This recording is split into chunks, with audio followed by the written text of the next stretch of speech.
नमस्कार। शशि थरूर कांग्रेस के राष्ट्रीय अध्यक्ष पद का चुनाव लड़े थे। तब से पार्टी में एक तरह से तनखैया घोषित हो गए। अब शशि थरूर का अगला कदम क्या होगा, शशि थरूर क्या करना चाहते हैं, इस पर बाहर वालों की नहीं, कांग्रेस के लोगों की भी नज़र है। कांग्रेस के अंदर दो मत हैं शशि थरूर को लेकर। कुछ लोग हैं, एक वर्ग है जिसका मानना है कि वो कांग्रेस पार्टी छोड़ना चाहते हैं, उसकी तैयारी कर रहे हैं। दूसरा वर्ग है जो कह रहा है कि वो कांग्रेस को तोड़ना चाहते हैं। तो तोड़ना भी चाहेंगे तो राष्ट्रीय स्तर पर तोड़ने की तो उनकी राजनीतिक हैसियत है नहीं।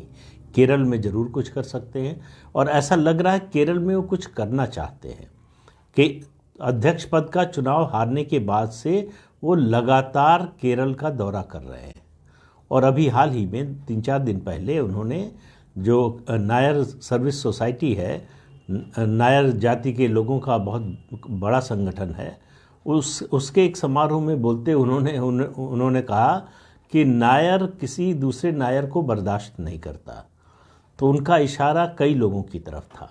वहाँ मौजूद जो है एनएसएस के जो प्रमुख थे सुकुमारन, उनकी ओर भी था, जिन्होंने एक समय कहा था कि शशि थरूर दिल्ली के नायर हैं। तो सुकुमारन ने तो अपनी भूल सुधार ली, लगता है उन दोनों के संबंध ठीक हो गए। सुकुमारन ने कहा कि मैं अपना बयान वापस लेता हूं पुराना, और मेरा कहना है कि ये सन ऑफ द सॉयल हैं, केरल के भूमिपुत्र हैं शशि थरूर, और ग्लोबल सिटीज़न भी हैं। तो ये बात तो बन गई। लेकिन कांग्रेस पार्टी में जो लोग विरोध करने वाले हैं शशि थरूर के, इत्तेफाक से वो सब नायर हैं। रमेश चेन्निथल्ला जो 2021 के विधानसभा चुनाव से पहले एलओपी थे, यानी लीडर ऑफ अपोजिशन थे विधानसभा में। इस समय जो लीडर ऑफ अपोजिशन है सतीशन, वो, और उसके अलावा केसी वेणुगोपाल जो राष्ट्रीय महामंत्री हैं और राहुल गांधी के सबसे करीबी लोगों में माने जाते हैं। ये तीनों नायर हैं और ये तीनों नायर शशि थरूर चौथे नायर को बढ़ता हुआ देखना नहीं चाहते। तो इसलिए लगातार उनके खिलाफ अभियान चलता रहता है, अंदर खाने उनको काटने की कोशिश चलती रहती है। शशि थरूर ने बहुत बड़ा अपराध कर दिया जो उन्होंने कांग्रेस के ऑफिशियल कैंडिडेट, यानी परिवार के ऑफिशियल कैंडिडेट के खिलाफ, मल्लिकार्जुन खड़गे के खिलाफ चुनाव लड़ने की हिम्मत की। तब से उनको पार्टी से एक तरह से अलग थलग सा कर दिया गया है। 40 लोगों की कमेटी बनी, उसमें भी उनको जगह नहीं दी गई। किसी और कमेटी में उनको जगह नहीं दी गई। उनको किसी और कार्यक्रम में बुलाया नहीं जाता है। तो कुल मिलाकर शशि थरूर इस समय केरल में अपनी जड़ मजबूत करने की कोशिश कर रहे हैं। एक समय था कि शशि थरूर बीजेपी में आना चाहते थे, लेकिन वो उनकी मित्र का जो है, वो जो उनकी मित्र की हत्या हुई, उस कांड में उनके खिलाफ जो जांच चल रही थी उसने रोक दिया। और उस रोक में बड़ी भूमिका निभाई थी डॉक्टर सुब्रमण्यम स्वामी ने। उन्होंने मोर्चा खोल दिया था। जैसे ही उनको ये भनक लगी कि शशि थरूर बीजेपी में आना चाहते हैं, उन्होंने शशि थरूर के खिलाफ मोर्चा खोल दिया था। तो क्या अब वो परिस्थिति बदल गई है? क्या वो बीजेपी में आना चाहते हैं?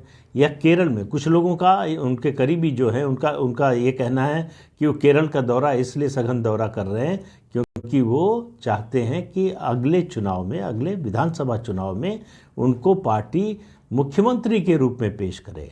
उसके तो कोई आसार लगते नहीं। शशि थरूर ने कहा कि मैं किसी से डरता नहीं हूँ और किसी को मुझसे डरने की ज़रूरत नहीं है। तो ये सब बातें होने के बाद जो है कांग्रेस पार्टी के अंदर इस बात की चर्चा बहुत है। और मैंने ये जो बात कही कि वो छोड़ना चाहते हैं या तोड़ना चाहते हैं, कांग्रेस का इतिहास बताता है कि जब कांग्रेस पार्टी में अध्यक्ष पद का निर्वाचन हुआ है, तब निर्वाचन यानी वोट के जरिए, क्योंकि कांग्रेस पार्टी जो सर्वसम्मति से चुनाव होता है उसको शायद चुनाव नहीं मानती।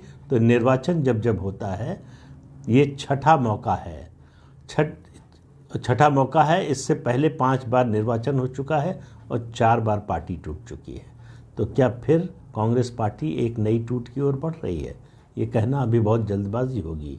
राहुल गांधी की भारत जोड़ो यात्रा चल रही है, लेकिन तमिलनाडु से जैसे ही केरल में वो घुसे, जहाँ से वो सांसद हैं वायनाड से, उसके बाद जो है वो 16 दिन, करीब 16 या 17 दिन केरल में उन्होंने बिताए, लेकिन केरल में कांग्रेस की स्थिति में कोई सुधार हुआ हो ऐसा दिखाई नहीं देता, बल्कि उसके उलट कांग्रेस में, वहाँ कांग्रेस की इकाई में आपसी सरफुटअव्वल जो है और ज़्यादा बढ़ गई है।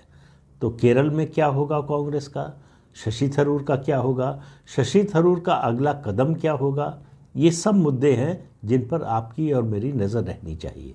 तो आज के अंक में इतना ही। नमस्कार।